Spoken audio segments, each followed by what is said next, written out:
greatest freedom is the freedom of choice. I think we all know this, but we frequently take it for granted. What do leadership and conscious choice, the third core discipline in leadership mastery, have in common? Being a leader requires constantly making choices and decisions. Some of these choices are subconscious decisions that we make in microseconds.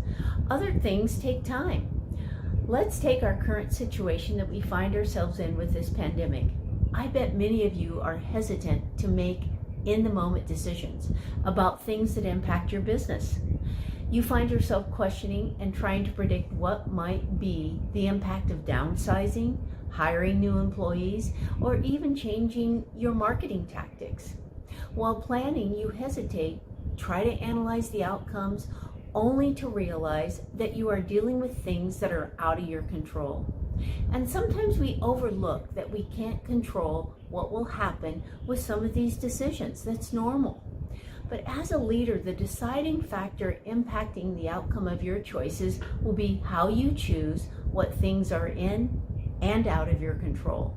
In other words, saying things like, I have no choice in this, I have to do this, or I need to do that.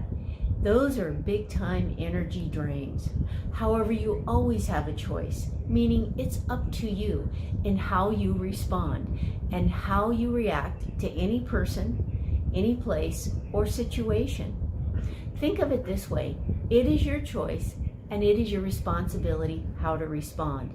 And this dictates your resiliency. Here's an example of that. And I have not only experienced this myself, but I hear it from other leaders as well. You have an employee who tends to complain or make comments about a specific policy or procedure, that it's not fair to them. And you take it personally. Right then and there, you have a responsibility to make a choice not to own or take personally their negativity.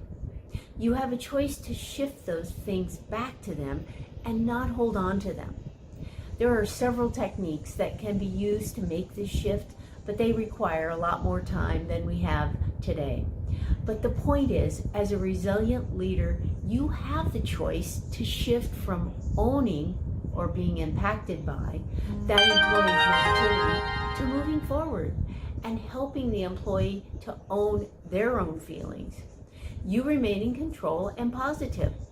Leadership is about having unwavering faith in your vision and unyielding confidence in your ability to make the positive choice to forge ahead. Success is created through conscious choice and is the dramatic consequence of superior decision making. Anyone can choose the path. As Thomas Holdcraft shared in his thought, life is a grindstone. Whether it grinds us down or polishes us up depends on us and how we make our choices. Leadership requires action. Action requires choices.